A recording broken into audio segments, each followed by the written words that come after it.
If you've been following me for a while, you know I'm always out here growing things that most people have never even heard of. And today's herb is one of my absolute favorites. We're talking about papalo, and I have 3 recipes to share with you that use it as a main ingredient. A papalo and shallot chimichurri, a poblano and papalo crema, and a roasted tomatillo and papalo salsa verde that I'm spooning over birria tacos at the very end of this video. Let me take you outside first because before we cook anything, we need to harvest. This is one of my many papalo plants growing in my garden right now, and if you've never grown it before, let me tell you why I love it so much, especially here in Florida. Papalo tastes very similar to cilantro, but it is so much more heat tolerant. I can grow and harvest it straight through the intense heat and humidity of a Florida summer, whereas cilantro doesn't grow well. Cilantro is a cool season herb for me. I can only grow it in the winter, so papalo fills that gap perfectly when it's hot, which around here is most of the year. It's a traditional Mexican herb that's been used in cooking for centuries, and the flavor is bold. It's got this bright, citrusy herbal quality like cilantro, but more complex and more intense. It's one of those flavors that's honestly hard to describe until you try it, but once you do, you can start finding ways to put in everything.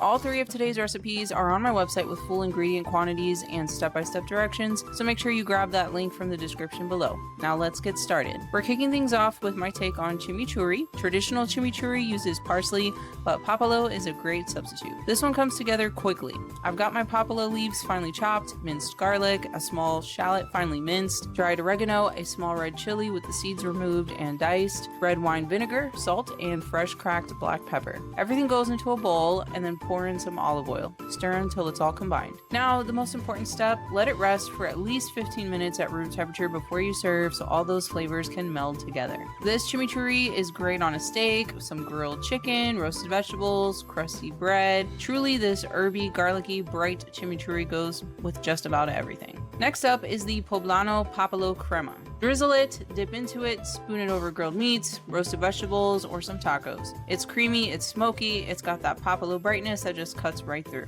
The first thing we need to do is char the poblano peppers. I don't have a gas stove or a grill, so I char them in the oven. Just put them under a high broiler or roast them at 425 to 450 degrees Fahrenheit, turning until they're charred all over.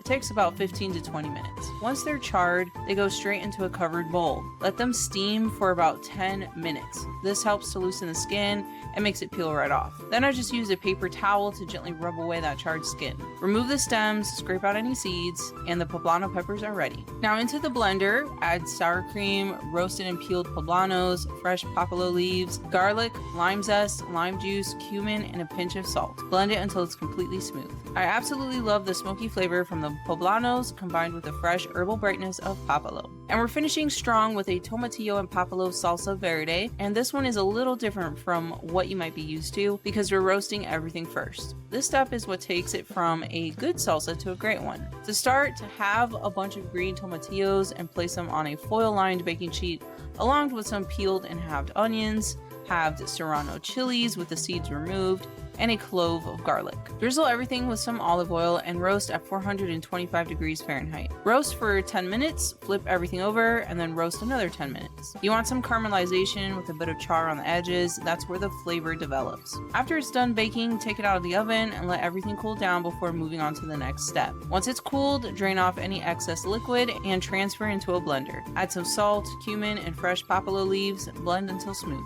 I love the color of the salsa. It's got this gorgeous deep green with that slightly charred smoky complexity. Now I want to show you how I'm using this because this is one of my favorite combinations. I've got some shredded birria beef tacos, which I made in a separate video linked in the description below. Birria is basically a marinade made of various dried chili peppers that cooks down with the meat, partaking a deep flavor, all while simmering down into a sauce served with the beef. It's deeply flavorful and it's way easier than you think to make, especially when using a slow cooker. I'm loading up my tacos with the birria beef and then I spoon on some roasted tomatillo and papalo salsa verde right over the top. And there you have it, 3 incredible ways to use papalo from the garden. A papalo shallot chimichurri, a smoky poblano crema, and a roasted tomatillo salsa verde that takes your tacos to a whole other level. All 3 recipes are on my website with full ingredient measurements measurements and directions. The link is in the description below, along with a media slow cooker video if you want to make the full spread. If you're not growing papalo yet, I really hope this video inspired you to give it a try. It is such a rewarding herb to grow here in Florida,